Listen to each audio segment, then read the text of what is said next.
শীর্ষ পর্যায়ে নেতা ঘোষণা দিয়েছেন। এখানে শফিকুর রহমান জামাতে সে বলেছেন বা মিটিংয়ে বলেছেন যে আমরা এটা তিস্তা মহাপরিকল্পনা করব। এই এনসিপির যে নেতা নাহিদ কুড়িগ্রামে বলেছেন টালবাহানা চলবে না। তাহলে তো ঐক্যমত্য হয়েছে। এর আগের সরকারও বলছিলেন যে তিস্তা মহাপরিকল্পনা বাস্তবায়ন করব, সুখবর দিয়েছিলেন, কিন্তু শেষ মুহূর্তে এসে কিন্তু তরি ডুবে যায়। আমাদের স্বপ্ন তরি দৌড়ত রাজনীতির দৌড়তে তরি ডুবে যায়। এই সরকার আসে সেই ডুবন্ত তরিটা আবার ঘাটে ভিড়িয়েছেন এবং তার আনুষ্ঠানিকতা হওয়ার চালে এসেছেন। তারা জরিপ করেছেন, আগের যে জরিপটা ছিল সেটাকে করেছেন।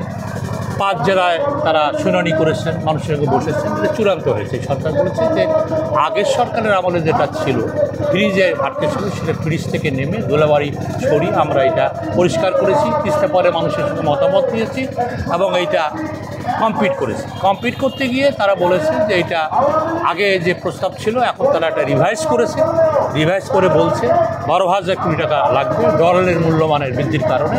এই 12,000 কোটি টাকা লাগবে 10 বছর মেয়াদি, প্রথম 5 বছরে লাগবে 9,115 কোটি টাকা। সেই টাকার মধ্যে এই সরকার চীনের কাছে ঋণের জন্য আবেদন করেছে 6,700 কোটি টাকা। বাকি থাকলো যে টাকা যে টাকা চায় 2,415 কোটি টাকা, সেটা বলেছে আমরা নিজস্ব কোষাগার থেকে দেব। তাহলে উনি আবার বলেছেন, পানি সম্পদ উপদেষ্টা বলেছেন এটা তারা জানুয়ারিতে উদ্বোধন করবে। কিন্তু নির্বাচনী তফসিল ঘোষণা করলে অন্তর্বর্তীকালীন সরকার কিন্তু কোনো নির্বাচন ছাড়া অন্য কোনো কাজ করতে পারে না। এই সংশয় থেকে আমরা বলছি তুমি তো টাকা দিতেই চেয়েছো সরকার, চীনের টাকা আসুক, তুমি তোমার টাকার অংশ নিয়ে 2,440 কোটি টাকা আছে, এই টাকা তুমি একনেক সভায় পাস করে এটা ডিসেম্বরে নির্বাচনী তফসিল ঘোষণার আগে ডিসেম্বরে তুমি উদ্বোধন করো। পরবর্তীতে নির্বাচিত সরকার যারাই আসবেন ওদিকে চীনের ঋণ ওটা পরিষ্কার হবে। নির্বাচিত সরকার আসলে যারা বিনিয়োগ করে তাদের সাহস বাড়বে। এর আগের সরকারের যে পদ্মা সেতু করেছে, রূপপুর পারমাণবিক যত মেগা প্রজেক্ট করেছে, চুক্তি যেটা করেছিল সেই চুক্তি কিন্তু বাতিল করতে পারে না। যখন একটি স্টেট টু স্টেট চুক্তি হয় তখন যে সরকার আসুক সেই চুক্তির ধারাবাহিকতা রক্ষা করতে হয়। সরকার আসে সরকার যায়, মন্ত্রী আসে মন্ত্রী যায়, কিন্তু রাষ্ট্রের সঙ্গে রাষ্ট্রের যে চুক্তি এটা তো বাতিল করতে পারে না। তাহলে তো রাষ্ট্রের যে আন্তঃসম্পর্কটা থাকে না। তাহলে এইটা তো এর আগের সরকারের যেটা এমইও করেছিল পাওয়ার চারা, সেটাই তো তারা রিভিউ করছে, নতুন করে তো করে নাই। তাহলে এই সরকার করলেই এটা উদ্বোধন করলে পরবর্তী সরকার করবে। তার কারণ হচ্ছে যে এই পরবর্তী সরকার কারা আসতে পারে সামনে, এটা আমাদের কাছে পরিষ্কার। এটা বিরোধী দল কারা হবে সেটাও পরিষ্কার। তাহলে এখানে দেখা বিএনপি তো এর পক্ষে দাঁড়িয়েছে। তারেক রহমান ঘোষণা দিয়েছে।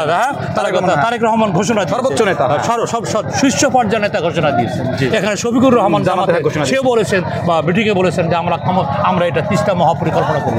এই এনসিপির যে নেতা নাহিদ কুড়িগ্রামে বলেছেন টালবাহানা চলবে না। তাহলে তো ঐক্যমত্য হয়েছে। তা আমাদের ঐক্যমত যদি হয়ে থাকে এরা তো বিরোধিতা করবে না। তাহলে যেই সরকার আসুক সামনে তারা তো এটা করবে। তাহলে এইটা আমরা বলতেছি, যদি নির্বাচিত সরকারের অপেক্ষায় রাখা যায়, এটা কিন্তু আমি একটা আন্দোলন করেছি রোকেয়া বিশ্ববিদ্যালয়, রংপুর বিশ্ববিদ্যালয়, তখন কিন্তু তত্ত্বাবধায়ক সরকারের আমলে বলছিলাম তোমাকে উদ্বোধন করতে হবে।